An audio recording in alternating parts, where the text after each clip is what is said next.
तो आज अपन कर रहे हैं आईसीआई मॉड्यूल के जो भी एमसीक्यू क्वेश्चन है उसका सॉल्यूशन देख रहे हैं। पहला क्वेश्चन है, Alexander Philip, a foreign citizen, has made donations in kind to his non-resident Indians for their personal use. When shall such donation in kind be excluded from the definition of foreign contribution, considering the relevant provisions of Foreign Contribution Regulation Act 2010? ठीक है, तो इसके अंदर लिख रखा है कि Alexander Philip है जो कि एक फॉरेन सिटीज़न है और उसने डोनेशंस दिए इन काइंड में टू इस non resident Indians, personal use के लिए दिया है। आपको बताना है डोनेशन इन काइंड को एक्सक्लूड कब करा जाएगा फॉरेन कंट्रीब्यूशन की डेफिनेशन से। तो यहाँ पर ने देखी थी डेफिनेशन, फॉरेन कंट्रीब्यूशन के अंदर आर्टिकल इंक्लूड नहीं होता। ठीक है, जब भी आप गिफ्ट दो फॉर पर्सनल पर्पस के लिए और उसकी मार्केट वैल्यू मोर देन 1 लाख से ज़्यादा नहीं होनी चाहिए। ठीक है, तो अब यहाँ देखते हैं अपन ऑप्शन कौन सा।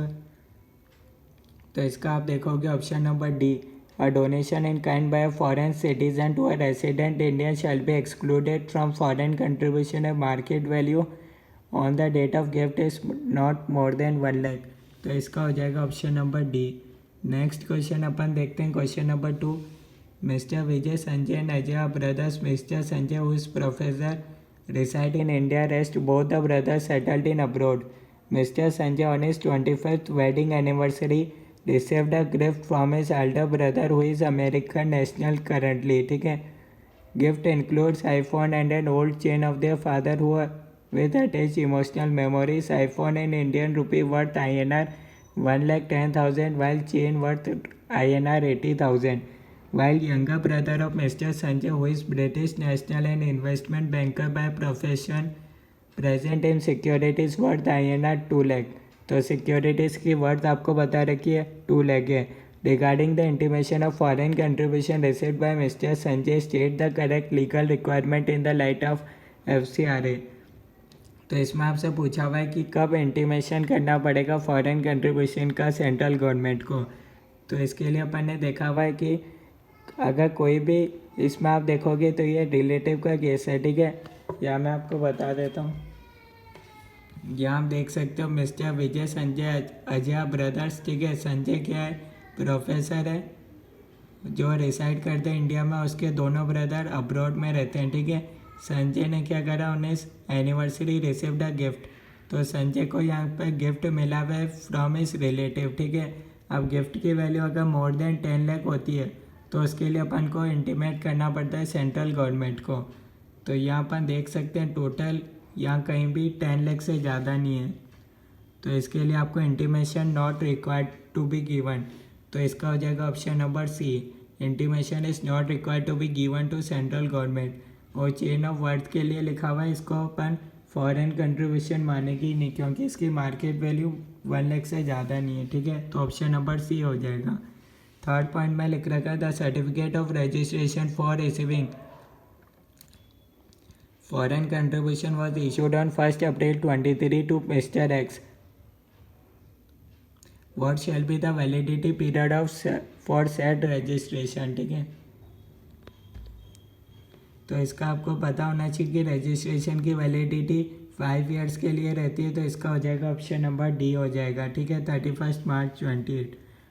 फिर अपन देखते हैं क्वेश्चन नंबर 4 के अंदर क्या लिख रखा है, mister Raja an office bearer of political party receives foreign contribution of 9 lakh during the financial year from his sister residing abroad. तो कब इन्फॉर्म करना पड़ेगा सेंट्रल गवर्नमेंट को और with in how many period. तो जब भी आप रिलेटिव से फॉरेन कंट्रीब्यूशन रिसीव कर रहे हो तो उसकी वैल्यू 10 लाख से ज़्यादा होगी तो ही आपको इंटीमेट करने की ज़रूरत है, अदरवाइज इंटीमेट करने की ज़रूरत नहीं है। तो यहाँ 10 लाख से कम का है तो ऑप्शन डी हो जाएगा, नो इंटीमेशन रिक्वायर्ड। उसके बाद अपन देखते हैं question number 5, mister X had been found guilty on violation of FCRA। What shall be the consequences the unutilised amount. तो अनयूटिलाइज्ड अमाउंट का क्या होगा। ठीक है, तो अनयूटिलाइज्ड अमाउंट के लिए आपको प्रायर परमिशन लेनी पड़ेगी सेंट्रल गवर्नमेंट की। तो इसका हो जाएगा ऑप्शन नंबर बी हो जाएगा। ठीक है, जब तक अप्रूवल नहीं लोगे सेंट्रल गवर्नमेंट की तब तक आप यूज़ नहीं कर सकते। उसके बाद ये डिस्क्रिप्टिव क्वेश्चन है, आप देख सकते हो, पर अपन सिर्फ MCQ वाइज ही देख लेते हैं। ठीक है, तो इसमें से जो एमसीक्यू पर्पस के लिए इम्पोर्टेंट अपन वो देख सकते हैं, ठीक है।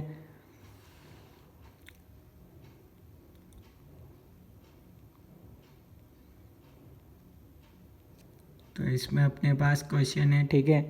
अपन देख लेते हैं क्वेश्चन नंबर 7 से देख लेते हैं। After giving a reasonable opportunity central government cancel registration of T limited a company registered under FCRA, ठीक है, that the cancellation was in public interest. यानी कि गवर्नमेंट, सेंट्रल गवर्नमेंट ने क्या किया, सर्टिफिकेट का कैंसिल कर दिया, ठीक है। 2.5 years है पास्ट सिंस कैंसिलेशन, 2.5 years हो चुके हैं। कंपनी है submitted return declaration not to involve in such activities again. तो अब क्या वापस टी लिमिटेड एलिजिबल हो सकती है क्या री रजिस्ट्रेशन या फिर प्रायर परमिशन के लिए? तो इसका हो जाएगा आंसर नो, क्योंकि 3 साल के लिए बैन हो जाते हैं अगर आपका कैंसिल हो जाता है रजिस्ट्रेशन। तो इसका आंसर हो जाएगा नो। उसके बाद अपन देखते हैं क्वेश्चन नंबर 8 देख लेते हैं। In the light of provisions of FCRA examine and decide whether the following persons in India are permitted to receive amount. A partnership firm obtain loan from a club registered in London for its business purpose. तो ये कर सकते हैं, ठीक है, foreign contribution accept कर सकते हैं, यहाँ कोई दिक्कत नहीं है फर्स्ट केस में। सेकंड केस में receive funds from a foreign company for establishing to broadcast audio news, ठीक है। तो ऑडियो न्यूज़ के लिए फॉरेन कंट्रीब्यूशन एक्सेप्ट नहीं कर सकते, इसका आंसर हो जाएगा नो। थर्ड है Mr. Happy received a wristwatch as a marriage gift from his uncle, a citizen of USA. The market value of a wristwatch is 25,000, ठीक है। तो ये एक्सेप्ट कर सकते हैं, या मार्केट वैल्यू 1 लाख से कम है इसलिए।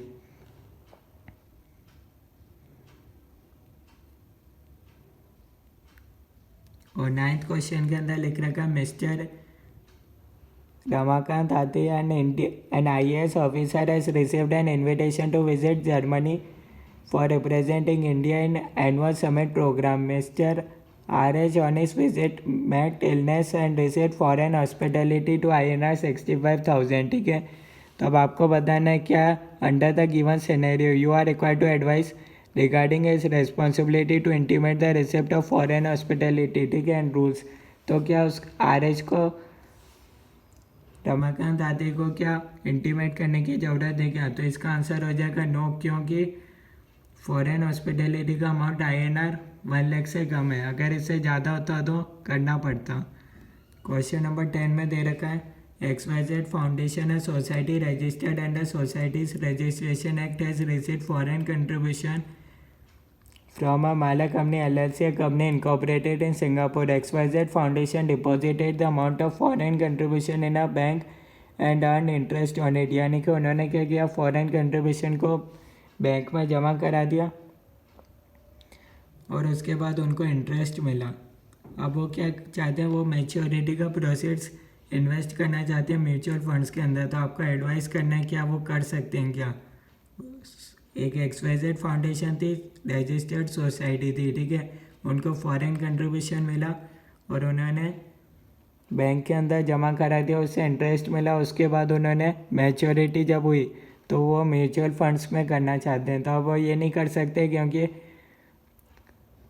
अपन ने देखा था स्पेकुलेशन बिजनेस के अंदर फॉरेन कंट्रीब्यूशन का पैसा यूज़ नहीं कर सकते, तो वो प्रोहिबिटेड एक्टिविटी है, तो इसलिए वो यूज़ नहीं कर सकते। तो ये अपन ने देख लिया।